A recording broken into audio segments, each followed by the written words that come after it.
Celtics fans, we are 1 day away from the 2022 NBA trade deadline coming and going. We'll get to some trade rumors in a moment. But first, if you want the Celtics to make a trade, regardless of if it's on a buying or selling side of things, I think they should buy. Like the video, hit that thumbs up icon if you want Boston to make a trade. With that being said, we'll jump on into today's show.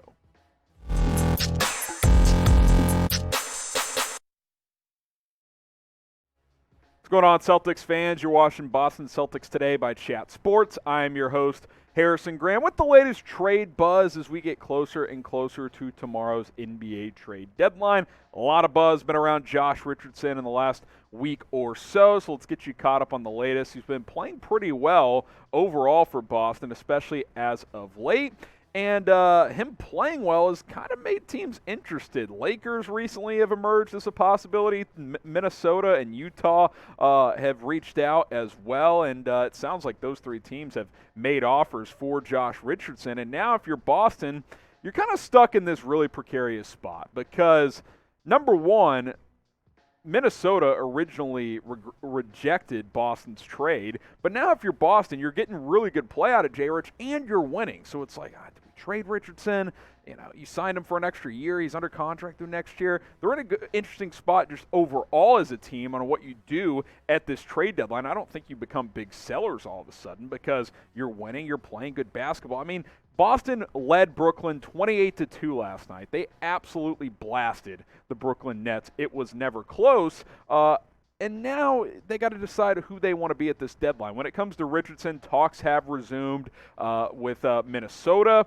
So that would be interesting to see what they could get in return. Now, I will say this, as you look at Josh Richardson's numbers this year, I mean, he's shooting 40% from three. This was not the player that played with the Mavericks last year. I mean, he was terrible in Dallas, but now he's been an efficient shooter again, and he's always been a pretty solid defender.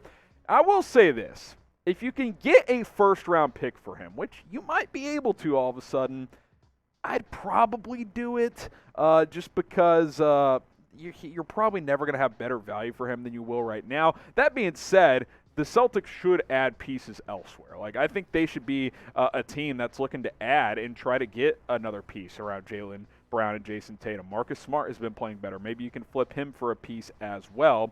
This was a proposed Wolves trade. Malik Beasley to the Celtics for J. Rich, and then either Romeo Langford or Aaron Nesmith. I guess I wouldn't hate this either. Beasley can be a bit of a flamethrower. I would probably try to get a first-round pick instead, but it all depends on how Ime Udoka, Brad Stevens, how they view this situation. Can J. Rich help them win this year? Can he help you get a player that helps you win this year? Do you want to get a draft pick from J. Rich and then go get a player from somewhere else? Maybe you flip that first as a part of a trade for a bigger piece. I think they have some flexibility here, which is not a spot they were in just a couple of weeks ago. Now, Beasley is making more money than Richardson, so obviously you'd have to throw another player in there. And all the talks in recent weeks, although maybe that's shifting a little bit here, is that the Celtics want to dip below the luxury tax. They want to get below the tax. Well, things change when you start winning. And the Celtics have started winning, and they've beaten good teams along the way as well. So, again, things change quickly in sports. The last couple of weeks, the Celtics have been really, really good. And you got to wonder, with 24 hours or so to go until the NBA trade deadline, how does Brad Stevens and this front office view the current situation? Like, are they just on a hot streak, or is this a team that can contend this year? If you think it's the latter, then I think you have to approach this with that attitude. Would you trade Josh Richardson? Type T for trade, type P for pass. Good news is, worst case, you keep a player that's playing well, right? So it's a win-win situation. Let us know what you guys think down in the comments. Now, we will be live on our main Chat Sports YouTube channel, youtube.com/ChatSportsTV. Myself and Chase Sr. and the entire Chat Sports production team will have you guys covered and help us inform you with the latest trades, the rumors, the buzz, everything surrounding trade deadline day. We'll go live at 1 o'clock Eastern. Deadline passes at 3 Eastern, so subscribe. Join us. Turn on those notifications on our main Chat Sports channel, youtube.com/ChatSportsTV. And by the way, if nothing else, if you support our main channel, that helps us grow this channel because it all works together. Appreciate the support. We'll be live and see you guys tomorrow. All right, next story here. How about Talen Horton-Tucker, who has had a bit of a disappointing third season with the Lakers. Had a little mini breakout last year. LA actually decided to keep him rather than trade him in a move that would have gotten them Kyle Lowry. But we just talked about Josh Richardson. They have emerged as a team that would like to get Jay Rich, and if they're going to get him, they would maybe probably have to trade a guy like Horton-Tucker just to match the salary, if nothing else. And so if you're Boston, maybe you're thinking, okay, maybe Horton-Tucker is slightly worse currently with the way he's playing, but he's a younger player. He's a piece for the future and for the present. This would be interesting. I will say this. He has not taken the next step. When they kept him and re-signed him as opposed to trading him for Kyle Lowry, they were expecting these numbers from last year to go up into double-digit scoring, better efficiency, better three-point shooting. That has not happened. You look at the comparison, points, rebounds, slightly higher, but he's playing more minutes, and the efficiency is tanked, especially from the field, just over 40%, under 25% from three.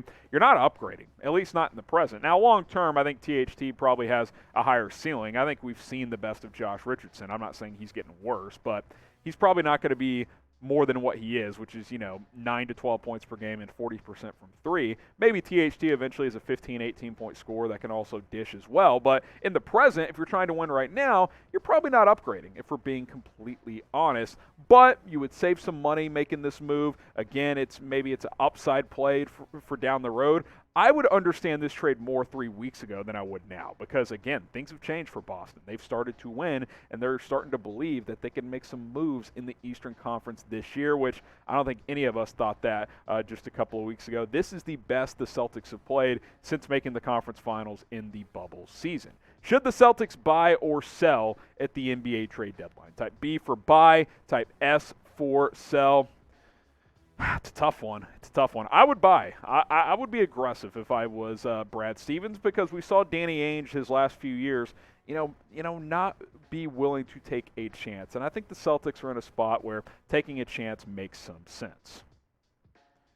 How about trading for Buddy Hield? So a lot of you are probably saying, well, he just got traded to the Pacers. What are you talking about? Well, a report coming out says that the Pacers are open to trading him once again, to flipping him, because the more and more you read about this deal that got Hield and Tyrese Haliburton to Indiana for Sabonis and some other pieces, Rick Carlisle, who used to be the coach in Dallas, they wanted Tyrese Haliburton a couple of years ago, couldn't get him. That trade was all about Haliburton for Indiana, so they would flip Hield for the right price, and he fits in everywhere. He's the type of player that he's not system-oriented. He's a guy that sits on the wing and catch and shoots threes. That is what he does. 14 points per game. You look at the field goal percentage, that's basically his three-point percentage. He's shooting 37% from three because 90% of his shots are three-pointers, and he takes a lot of them. And I think if you put him on the wing next to Jaylen Brown and Jason Tatum, he could be a sniper for this basketball team. So I think that's an interesting possibility. I'll be fascinated to see if Indiana does flip him. Might have to give up a first for him, but maybe you give up Jay Rich and a pick or something like that to get Buddy Hield. Should the Celtics trade for Hield? Type Y for yes, type N for no. I think it'd be pretty interesting. Let us know what you guys think. All right, Celtics fans, we told you to join us on our main Chat Sports coverage tomorrow. Obviously, if the Celtics make a trade, we'll have you covered right here, youtube.com/CelticsTV. 1 day to go. Very fascinated to see what Boston ends up doing. We'll see you guys very soon here on the channel.